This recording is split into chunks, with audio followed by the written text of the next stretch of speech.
नेताजी सुभाष चंद्र बोस।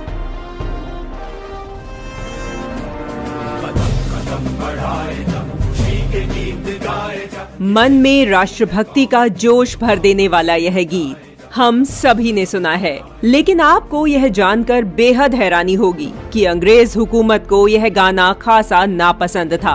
इस गाने से उठने वाली राष्ट्रभक्ति की भावना अंग्रेजों को इतना भयभीत कर देती थी कि उन्होंने इस गाने पर 6 साल तक के लिए पाबंदी लगा दी। जब आजाद हिंद फौज की स्थापना हुई तो अंग्रेजों से लोहा लेने वाले नेताजी सुभाष चंद्र बोस ने इसी गाने को फौज का गीत बनाया।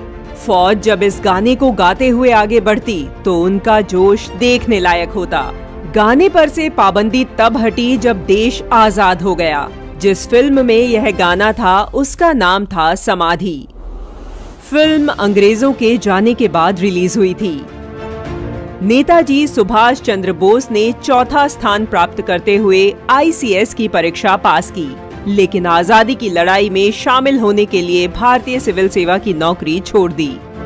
सुभाष चंद्र बोस पर स्वामी विवेकानंद का विशेष प्रभाव रहा। उन्होंने स्वामी विवेकानंद के सबसे निचले स्तर के व्यक्ति को उच्चतम स्तर तक पहुंचाने के संकल्प को अपने जीवन में उतारा और विद्यार्थी जीवन से ही देश सेवा में लग गए।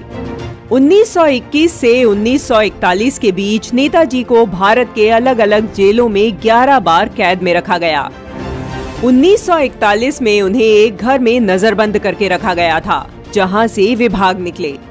नेताजी कोलकाता से गोमो होते हुए ट्रेन से पेशावर पहुंचे। यहां से वह काबुल और फिर जर्मनी पहुंचे, जहां उनकी मुलाकात एडोल्फ हिटलर से हुई। आजाद हिंद फौज या इंडियन नेशनल आर्मी का गठन 1942 में किया गया था।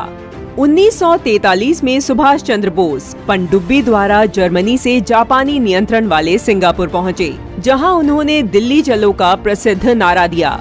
4 जुलाई 1943 को सुभाष चंद्र बोस ने आजाद हिंद फौज एवं इंडियन लीग की कमान संभाली। ब्रिटेन के भारत को आजादी देने की बड़ी वजह आजाद हिंद फौज के सैनिकों के बलिदान से पैदा हुई राष्ट्रवाद की भावना थी। ब्रिटेन भारत की उसी सेना से डरा हुआ था जिसकी मदद से उसने विश्व युद्ध जीता था।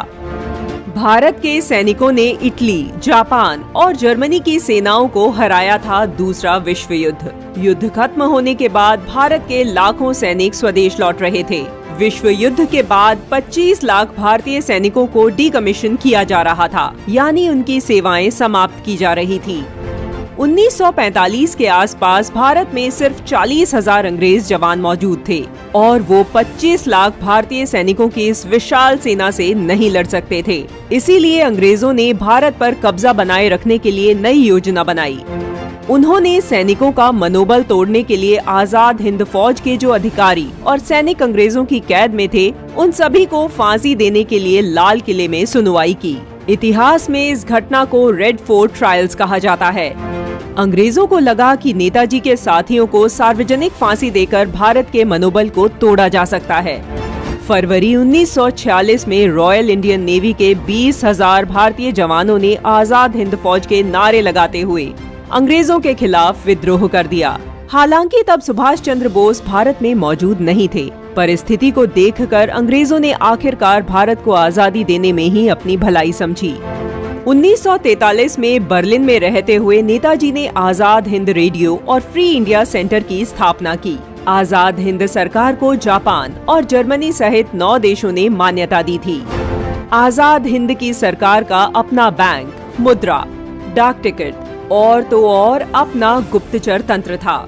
इसमें से कुछ भी अंग्रेजों द्वारा हस्तांतरित नहीं किया गया था। जो था वह हमारा अपना था। देशभक्तों के खून पसीने पुरुषार्थ से अर्जित किया गया था। अंडमान और निकोबार द्वीप समूह पर इस सरकार ने 30 दिसंबर को भारत का राष्ट्रध्वज फहराकर आजाद भारत की घोषणा कर दी थी।